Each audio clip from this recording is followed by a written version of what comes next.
The Restaurant at the End of the Universe by Douglas Adams. Chapter 30.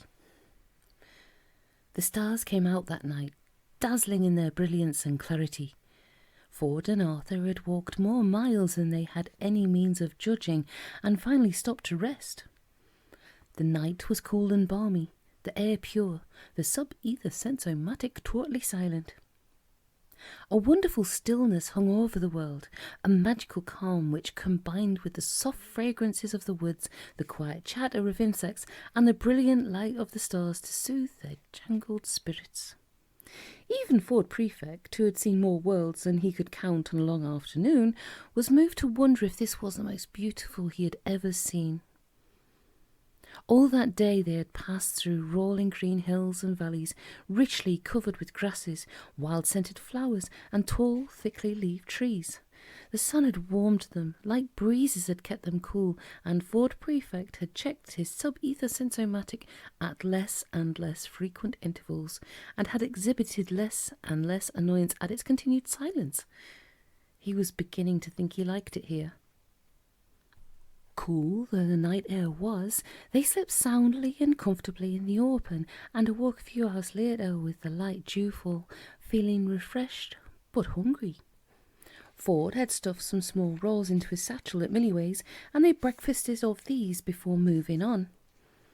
So far they had wandered purely at random, but now they struck out firmly eastwards, feeling that if they were going to explore this world, they should have some clear idea of where they'd come from and where they were going. Shortly before noon, they had their first indication that the world they had landed on was not an uninhabited one. A half-glimpsed face amongst the trees, watching them. It vanished the moment they both saw it, but the image they were both left with was of a humanoid creature, curious to see them, but not alarmed. Half an hour later they glimpsed another such face, and 10 minutes after that another. A minute later they stumbled into a wide clearing and stopped short. Before them, in the middle of the clearing, stood a group of about 24 men and women. They stood still and quiet, facing Ford and Arthur. Around some of the women huddled some small children, and behind the group was a ramshackle array of small dwellings made of mud and branches. Ford and Arthur held their breath. The tallest of the men stood little over 5 feet high. They all stooped forward slightly, had longish arms and lowish foreheads, and clear, bright eyes with which they stared intently at the strangers.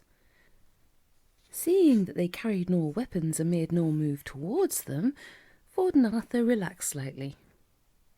For a while the two groups simply stared at each other, neither side making any move.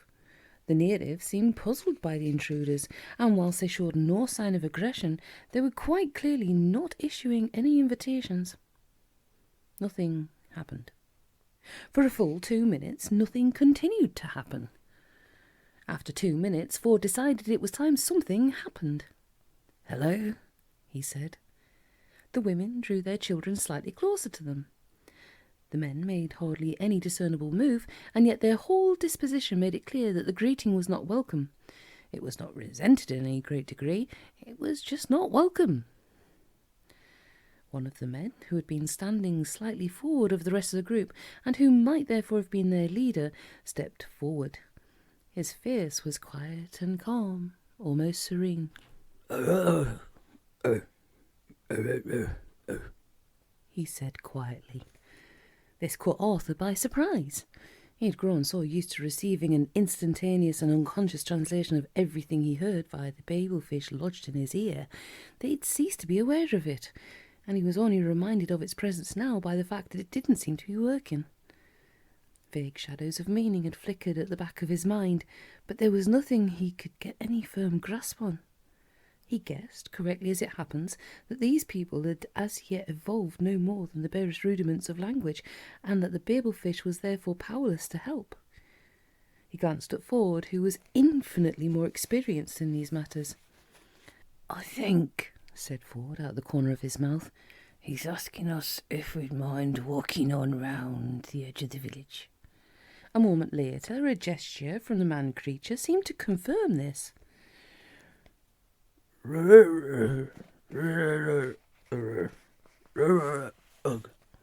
continued the man-creature. "The general gist," said Ford, "as far as I can make out, is that we are welcome to continue our journey in any way we like. But if we would walk round his village rather than through it, it would make them all very happy." "So what do we do?" "I think we make them happy," said Ford. Slowly and watchfully they walked round the perimeter of the clearing. This seemed to go down very well with the natives, who bowed to them very slightly and then went about their business. Ford and Arthur continued their journey through the wood.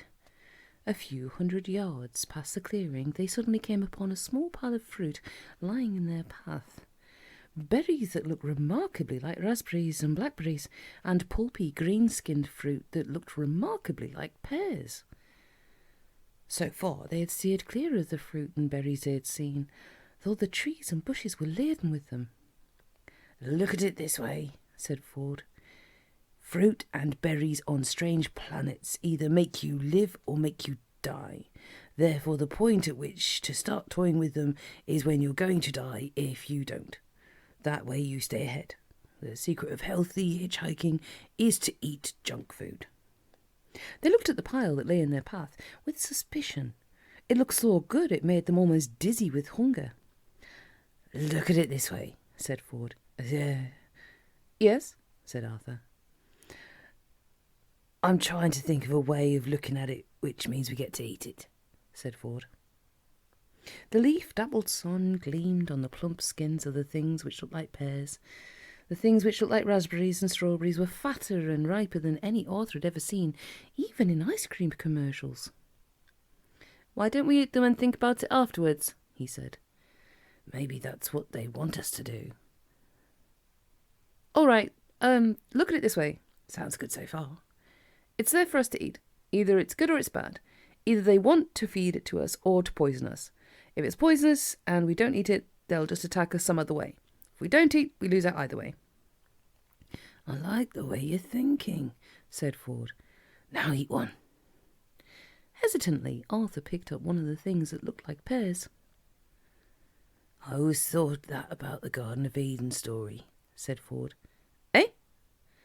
"Garden of Eden, tree, apple, that bit, remember?" "Yes, of course I do." "Your God person puts an apple tree in the middle of a garden and says, 'Do what you like, guy, but don't eat the apple.' Surprise, surprise, they eat it, and he leaps out from behind a bush shouting, 'Gotcha!' It wouldn't have made any difference if they hadn't eaten it." "Why not?" "Because if you're dealing with somebody who has a sort of mentality which likes leaving hats on the pavement with bricks under them, you know perfectly well they won't give up. They'll get you in the end." "What are you talking about?" "Never mind. Eat the fruit." "You know, this place almost looks like the Garden of Eden." "Eat the fruit." "Sounds quite like it too." Arthur took a bite from the thing which looked like a pear. "It's a pear," he said. A few moments later, when they had eaten a lot, Ford Prefect turned round and called out. Thank you very much," he called. "You're very kind." They went on their way. For the next 50 miles of their journey eastward, they kept on finding the occasional gift of fruit lying in their path. And though they once or twice had a quick glimpse of a native man-creature among the trees, they never again made direct contact. They decided they rather liked a race of people who made it clear they were grateful simply to be left alone.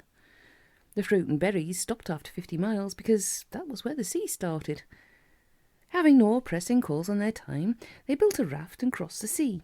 It was relatively calm, only about 60 miles wide, and they had a reasonably pleasant crossing, landing in a country that was at least as beautiful as the one they had left.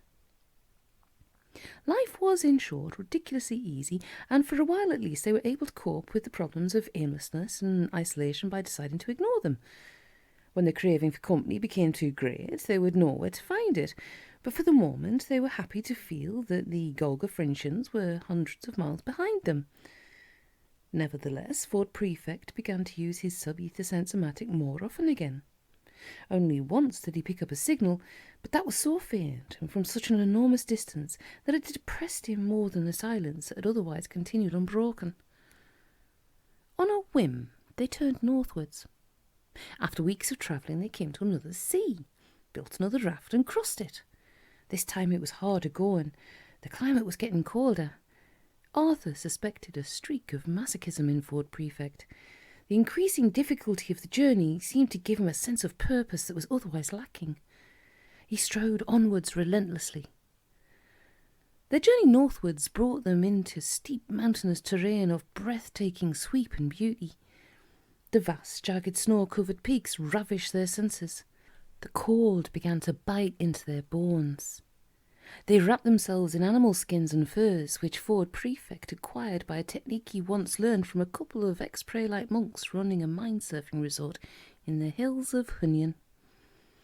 The galaxy is littered with ex-Prelite monks, all on the make because the mental control techniques the Order has evolved as a form of devotional discipline are frankly sensational, and extraordinary numbers of monks leave the Order just after they finish their devotional training and just before they take their final vows to stay locked in small metal boxes for the rest of their lives. Ford's techniques seem to consist mainly of standing still for a while and smiling. After a while, an animal, a deer perhaps, would appear from out of the trees and watch him cautiously. Ford would continue to smile at it. His eyes would soften and shine, and he would seem to radiate a deep and universal love, a love which reached out to embrace all of creation. A wonderful quietness would descend on the surrounding countryside, peaceful and serene, emanating from this transfigured man. Slowly the deer would approach, step by step, until it was almost nuzzling him. Whereupon Ford Prefect would reach out to it and break its neck. "Pheromone control," he said it was. "You just have to know how to generate the right smell."